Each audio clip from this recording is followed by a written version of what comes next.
Have you ever sat down to meditate and found that your mind was running so fast that you couldn't get any traction at all? Or tried to engage with your spiritual practice and just felt completely checked out? That's exactly what we're going to work on today. Welcome to the Pagan Temple. I'm Matt Holloway, and in this video, we're covering two foundational skills that almost every pagan tradition considers a starting point. It's grounding and meditation. This is a foundational resource. That means if you're brand new, this is exactly where to begin. No experience needed, no tools required, just you, your breath, and a willingness to show up and give it a shot. By the end of this video, you will understand what grounding and meditation mean in a pagan context, how they appear across different traditions, and how to practice them today step by step. The full written guide with additional resources and links will be available at the Pagan Temple website. I'll make sure to throw a link in this description if you would rather read it or look into those. So let's start with grounding, because you cannot build a focused meditation practice on a scattered foundation. So grounding is exactly what it sounds like. It is the practice of anchoring yourself, your awareness, your attention, your sense of being present right here, right now. Think about a tree in a storm. The wind can shake it hard, but if the root system runs deep and strong, the tree will hold. Grounding gives you that same kind of stability before you go into any kind of spiritual work. In pagan practice, grounding usually involves deliberately connecting your awareness to the physical world, to the earth, to your own body, to the present moment. It is less about what you believe and more about where your attention actually is. So, how do you know if you need it? There are a few signals to look for. One would be you feel mentally scattered, like you have too many things competing for your attention at once. Maybe you feel emotionally activated or reactive. You feel physically restless, like you cannot quite settle into stillness. Or you sit down to meditate and nothing sticks. All of these are signs that grounding will help. A lot of people use these as reasons why they cannot meditate, but really meditation and grounding will help with these things. So here's one of the key things to understand. Grounding comes first, before meditation, before ritual, before any intentional spiritual work. Again, this is that moment to get into a meditative state. Because nearly every pagan tradition and nearly every experienced practitioner will probably tell you the same thing. The reason is simple. When you are scattered, meditation is much harder. Grounding settles your nervous system first. It gives you a clear, calm starting point. Think of it as tuning an instrument before you play. So we'll cover grounding techniques in detail a little later, but first let's talk about what we're actually preparing for. Okay? So let's talk about meditation, and specifically what meditation means in a pagan context. At its most basic, meditation is the practice of turning your attention either inward or outward in a deliberate, sustained way. But in pagan spirituality, meditation often carries a more specific intention alongside that. It can be a way of deepening your connection to the natural world, like when Uti Seta connected to the rhythms of the seasons, the specific deities, or spiritual concepts, or simply to your own inner life and spiritual path. Pagan meditation is not one single thing. Depending on the tradition and the practitioner, it might look like a silent seated practice focused on breathing, a guided visualization that takes you through a symbolic inner landscape, or a slow contemplative walk outdoors where you can pay close attention to everything around you, or even a period of just quiet reflection connected to a season, an element, or a deity. What makes pagan meditation distinct is often the intention behind it. The goal is not just stress relief, though that absolutely happens. The goal is usually presence, connection, and awareness, as I've mentioned in a previous video, just of the spiritual dimensions in your life. Now, I want to address something right here, because this stops a lot of beginners cold. You do not have to empty your mind. This is probably the most persistent misconception about meditation, and it keeps people from ever, really starting. Thoughts arise. That's not failure. That's just what minds do. The practice is not preventing those thoughts. The practice is noticing when your attention has drifted and gently bringing it back to your chosen point of focus or reference. You do that over and over again. That simple act, done again and again, is meditation. And you can do that even on a very busy mental day. One of the things I love so much about grounding and meditation is how widespread the practice really is. You find versions of these practices across nearly every pagan tradition. Specifics differ, of course, but the underlying impulse is fairly consistent. Become present, turn inward, connect to what is real and sacred. Let me give you a quick tour. In Norse tradition, the world tree Yggdrasil connects all the realms of existence. Many modern Norse practitioners use this imagery in their grounding work, visualizing themselves as part of that vast, stable axis that runs through everything. Meditation in a Norse context often takes the form of sei, the practice of deep inner awareness, for being a seer and to looking into the future and the past, or the older practice of utiseta, which literally means just sitting out. It's one of my favorite personal meditation practices. Utiseta involved going outdoors alone, sitting quietly, and being fully open to what arose. I like to think about it as listening to everything and nothing all at the same time. It's a very old and it's very simple tradition.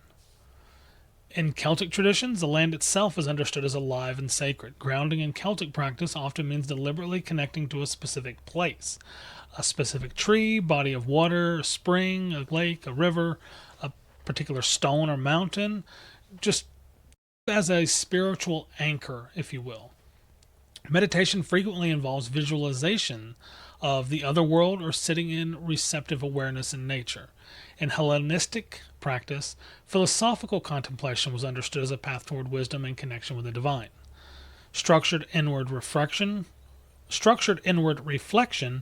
was central to the spiritual life of many modern Hellenistic practitioners, and they incorporate meditation focused on specific deities or philosophical ideas into their devotional practice. In Kemetic practice, or ancient Egypt, drawing from these ancient Egyptian traditions, we got stillness and inner focus being woven throughout devotional life. The concept of ma'at, which means like truth, balance, and divine order, informs an approach to meditation that emphasizes alignment and clarity. Focused awareness on specific deities, maybe sacred imagery, those are common meditative forms within Kemeticism. Now, the techniques we're going to cover today are cross-traditional and beginner-friendly. You don't need to be committed to any one of these paths to use them, but if one of these traditions is calling to you, I encourage you to look into how that tradition specifically approaches grounding and meditation so you can dive a little bit deeper. There's a lot of depth there in those different traditions, and we have some tradition-specific resources on the website. I'll link some of those below in the description, but things are being added every day.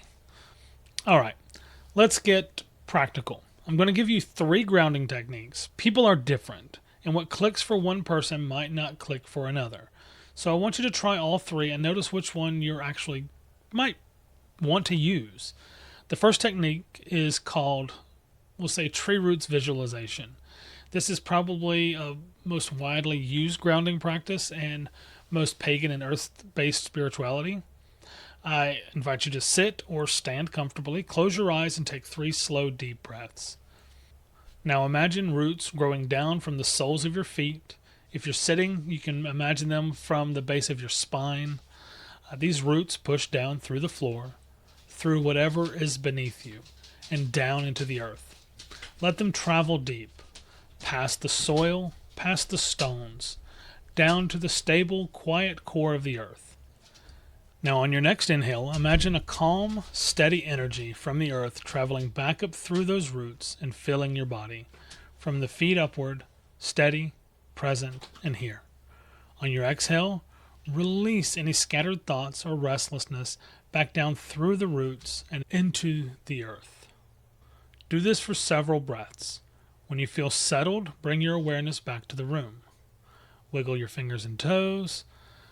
A quick note on these visualizations: you don't need to see perfectly clear mental images for this to work. It's okay. You may just feel a sense of intention or calm. Both are completely valid. Don't worry about whether you're doing it right. If you're holding the intention, then you are. The second technique I'd like to talk about is physical grounding. And for a lot of beginners, this works faster than any type of visualization. Simply walk barefoot outside. Grass, soil, sand, direct contact with the earth is one of the most straightforward ways to bring yourself present. Even 5 minutes of this can be noticeably settling. Hold a stone. The physical weight of it in your hand, its temperature, its texture, all of that draws your attention into your body and the present moment. It's simple and effective. Eat something. Food is very grounding. Root vegetables in particular, if you want that imagery, things that grow in and from the earth carry that association across many traditions. Wash your hands or your face with cool water and pay full attention to the sensations while you do it. All of these work because they pull your awareness into your body and out of your head. The third technique is breath-based grounding. And this is what you use when you need to ground quickly before meditation, before some type of an action, etc. That's it. Inhale for 4, hold for 4, exhale for 4, hold for 4, and repeat that. You may want to repeat that 4 to 7, 8 times, somewhere in that range. It slows your heart rate, brings your full attention into your breath and your body. Many pagans follow this with a brief tree roots visualization to complete the grounding, or they may practice the breathing grounding while they're outside touching those natural elements. Do what feels right for you, and then you can move into meditation. Now let's get into meditation itself. I'm going to walk you through 3 techniques that work well for beginners to connect naturally to pagan spirituality. Before we start, let me show you a basic seated posture. You want to sit flat, you want your back, you want your posture upright, and you want to feel that connection. You want to be a little loose, not rigid, just supported. Your hands can rest on your legs, on your lap, whatever feels comfortable for you. You can sit in a chair with your feet flat on the floor, cross-legged on a cushion, like I am, cross-legged in a chair. Whatever feels comfortable enough for you to sustain for 10 to 15 minutes. Always do your grounding first. We just covered that. Then settle into your seated position and we can begin. Technique 1 is breath and presence meditation. This is continuation of the type of grounding. This is the foundational practice of meditation. It's simple and it works. Close your eyes or let your gaze soften toward the floor in front of you or to just like leaves off in the distance. That's what I tend to, or the sky, the clouds, etc. Bring your attention to your breath. Just notice the sensation of air entering and leaving your body. You don't need to control it, change it, or count it. Just observe it. When your mind wanders, and it will, I promise, just gently notice that it has wandered and bring your attention back to the breathing. That's it. That's the practice. The returning is the meditation. The consciously understanding that your mind did wander is what brings you back to the meditation. Start with 5 to 10 minutes of this. Build from there as you get more comfortable. You don't have to do 30 minutes or an hour-long meditation to start with. That was just ridiculous. So technique 2 is nature visualization. The second technique I want to talk about is nature visualization meditation. This one is particularly well suited to pagan practice because it engages your connection to the natural world. After grounding, settle in and close your eyes. Bring to mind a natural setting that feels peaceful to you, whether it be a forest, a shoreline, a meadow, a mountain, somewhere from your own memory, somewhere completely imagined, or you could actually be in that space and open your eyes and view it. Just let this place come alive in your awareness. Spend time simply being there. Notice the light, the sounds, the quality of the air. Let yourself feel the aliveness of the entire place. Again, it's that connection to Utiseta, hearing everything and nothing all at the same time. You can honestly just rest that place in quiet awareness. You can use the place as a space of open reflection. Hold a question lightly in your mind without pushing for an answer and see what comes. When you're ready, slowly bring your awareness back to your body and or the room that you're in. Take a few grounding breaths before opening your eyes. Technique 3 that I want to talk about is more of a seasonal or elemental contemplation. This is one of the more distinctly modern pagan forms of meditation because it roots your practice in the natural cycles around you.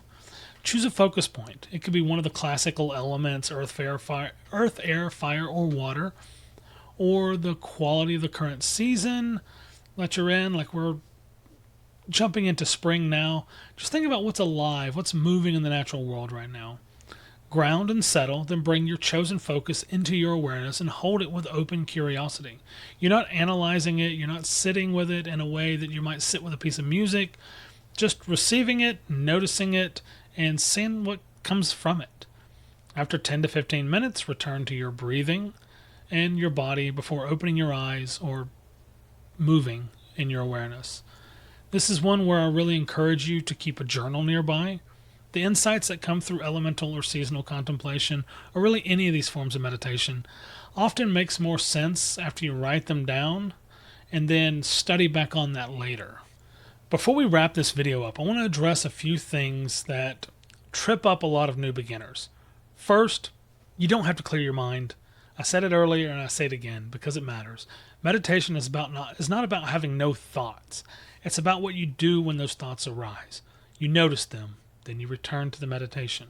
That's practice. That's why it's called practice. A session full of wandering and returning is still a successful meditation. Secondly, you don't have to meditate for a long time for it to work. 5 genuine minutes beats 30 minutes of frustration. Start small, be consistent, build slowly. Consistency over time is what creates real change. Thirdly, these are starting point practices, not advanced ones. A lot of beginners assume grounding and meditation are something you build up to after you have learned more. It's actually the opposite. This is where you begin. These practices are the foundation that everything else gets built on top of. And fourth, you don't need the right tools or the right perfect setting. No candles, no crystals, no dedicated space is required to start this. These things can be meaningful additions later, but your breath and your intentions are completely sufficient to begin today. And I'm going to repeat some things, but the most important thing I can tell you about grounding and meditation is that consistency matters more than anything else. A 5-minute grounding followed by 5 minutes of meditation every morning will change your spiritual life more than an elaborate practice that you do once in a while. So let me give you a simple framework. In the morning, before you reach for your phone, spend 2 to 3 minutes on a breath-based grounding. You can do it lying in bed, sitting up on the bed, or find a good spot. Follow that up with 5 to 10 minutes of meditation. And that's your morning practice. It takes less time than most people spend scrolling before they get out of bed. Before any spiritual practice, ground yourself first, every time. Make it a reflex. When you feel scattered during the day, use a quick physical grounding. Hold a stone, step outside for a few minutes, do a round of the box breathing, those 4-count breaths.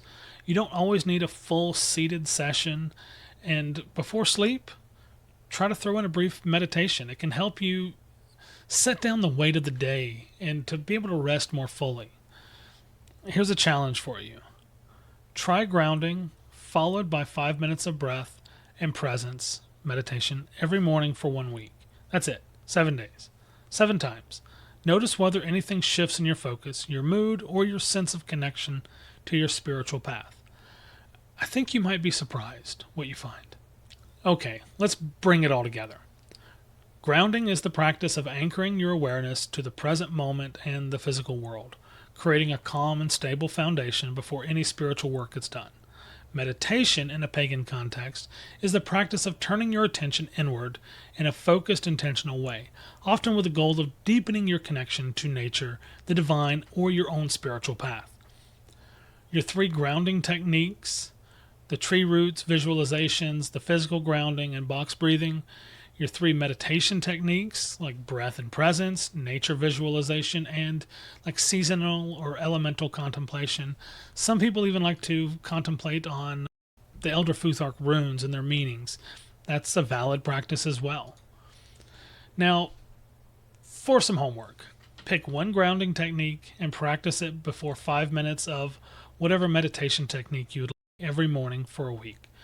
The full written guide for this lesson will be on the Pagan Temple website, so you can use it to refer to these different techniques. It has some additional resources, maybe some book recommendations, and links to related topics. I'll put the link in the description so you can have that. If you have any questions or just want a little guidance, come find us in the Grove, our Discord community for pagan learners. The link will be in the description below as well. If this video has helped you in any way, you think it will help someone else, sharing it to someone who's just beginning their path is one of the best ways you can support the Pagan Temple community, this free education, and your fellow pagans. Thanks for being here. Keep learning. Until next time, keep being the best part of what the Pagan Temple is here to do. I'll see you around.